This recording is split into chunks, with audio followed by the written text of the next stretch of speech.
Yes, minors. Was that a reactionary thing that was necessitated by something, or was that proactive? I'll be honest. The adult industry never would shoot minors. Tracy Lawrence, had fake ID, and it cost the business millions to take her stuff off the shelf. Nobody, no one I know, or no one in the industry would ever shoot a minor knowing they're a minor, because there are so many thousands of women who want to get into business and who are in the business, who are the right age. Why do you want to go to jail? So it's a matter of practicality and morals. Most of the people in porn happen to have families. We didn't just fall out of the sky. A lot of our mothers, fathers have kids, etc. They don't want minors being in porn. So the thing about reactionary, what we would have done, though, what that law did stop, was they may portray a person being right on the edge. I'm not saying all of them would, maybe some would. Might show a girl maybe right around 18. Max Hardcore being a perfectly good or bad example, he did a whole series of tapes called, teen sex or high school co-eds and all that kind of stuff, having sex. They were all legal age, but he was calling them high school co-eds, right? Then that law, CPAA, came out about not depicting a minor. He would have been softer. Then he changed all of his box covers to say college co-eds. He crossed off high school without college, because now it's same scene, same girl in the box cover, everything is the same. But now he's relabeled it college. So now we're depicting them as being over 18, and they are over 18, you see. So it did put a little bit of a change in the business, but most people were pretty savvy even before that. We weren't depicting minors having sex. You could look at my 32 years of porn films and the history from my entire era, and I never saw a case where they depicted a girl as a minor being in a porn. We wouldn't even show a girl looking like a minor being outside the sex scene, even being in the background or the distance. We wouldn't show that. So we were always pretty careful and pretty savvy, both for legal reasons and for moral reasons.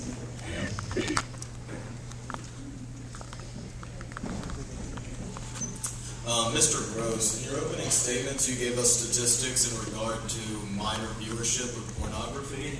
Yet, when you guys were talking about violence related to porn, you dismissed Mr. Jeremy's statistics because of your personal experiences. So I guess my question would be, why should we listen to your statistics when you don't listen to Mr. Jeremy's?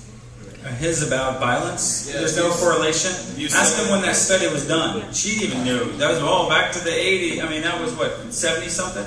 He meant the porn demographic statistics. That the average age. He meant the violence stuff. That there's no correlation. The Mies Committee, the Johnson & Johnson. I mean, how old is that stuff that he's talking about? It's all that's been done, though. It's all that they've never done any survey that proved it was a correlation. How old is that stuff? We're talking 20, 30 years? Correct? Yeah, but the Mies Commission, when was that? The Mies Commission tried to show there might be a correlation, but it was basically... What was that? The Mies Commission, I don't remember the exact year. Nixon-Johnson Committee said there was no correlation.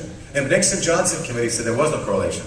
Mies Commission tried to show that there was a correlation, that you could have some bad effects by watching porn, but that was a very flawed panel because two women on the panel disagreed with its findings. Father Bruce Ritter was kicked out of the ministry for feeling up little boys. And Henry Hudson, one of the main guys on the Mies Commission, was bragging that he cleaned up 30 years sodomy allowed as illegal 20 in the years states old. of Virginia. Great. So, studies are great. Any of you watch To Catch a Predator on Dateline? There's 17 of those. I don't need a study. Turn on NBC and watch To Catch a Predator. What's that got to do with porn? Everything. These guys are found in chat rooms. They're found on porn sites. Then now want to go meet somebody underage. They're sites going to the person who's a minor. They're not. Where do you think they're getting these things? He's talking about violence, and he's talking about there's no core. A lot of his stuff is older than I am. It's older than you guys. There aren't a lot of new studies out there that directly relate these things. So some the of these person things, looks at a but site. a lot of the stuff that he's talking about, sure, those existed way back then. What I say is every week I get a letter from somebody in jail that says, please send me some information. Here's the crime that I committed, and here's where it started. I mean, that... So I'm not making it up. I'm not asking, hey, please send me letters. There's people, my friend Bill just got out of jail. I took him to jail 5 years ago. He got out yesterday. We just posted the story on our website. He went to Boston Federal Penitentiary. He struggled with porn for 16 years, started looking at child porn. Then that's not everybody. Not everyone ends up in jail. His studies can say one thing. The reality, the people that I deal with that are caught up in this, the people that write me, the people that ask for help, directly... would prove him wrong, and I'd be out of a job if these things didn't happen. They don't happen to everybody, but a lot of people end up going the wrong way with this. Let me clarify this for you, okay? I understand what you're saying, and I'll clarify this, okay? Okay, we were to Sacramento to Senator Calderon trying to pass this bill through Congress, and we were in Sacramento, the capital of California. About 12 of us on a panel. Here's what they were talking about. The vice cops were talking as well. Do a lot of perverts and these felons who want to do with young kids in terms of pedophiles. A lot of these pedophiles, do they use legitimate adult films to show these kids to get them in the mood? Yes. So, Craig, I'm going along with you on that one. Yes, they say they do use legitimate porn to show these kids this stuff to get them in that kind of mood or whatever the reasons are. So yes, they do. They also usually play all kinds of games like Monopoly and Scrabble. They also give them alcohol, and they also buy them burgers. They say they find these guys buy these kids fast food like they're their best friend. So why, again, do you blame the porn business because a pervert is using us for evil purposes and yet not indict Seagram 7, or go after McDonald's, or go after anything that's being used to get this kid to do some illegal things? You can't blame us, an industry, when you so many people use us recreationally because a bunch of disgusting, filthy perverts are using us improperly. It just is very, very unfair to do that. And to bring the message home. Bring it. The Meats Commission was 1986, by the way. No, there's been no correlation to any findings, any panel, anywhere in the world that show that watching porn makes you a criminal. No, because a criminal can use porn, try to get a child to do bad things. You can't give us the blame for that. You know, it just isn't fair. When so many people can look, then you have to blame alcohol. You have to blame everything under the planet. You know, it just isn't fair. There is no evidence that watching anything makes anyone do anything, because we all have brains and we have a sense of self-restraint. I will bring it up Smith & Wesson. Look, if someone takes a gun, a Smith & Wesson, points it at your head and says, "Make my day," and pulls the trigger, is somebody going to indict Clint Eastwood for that? And go after Mel Paso?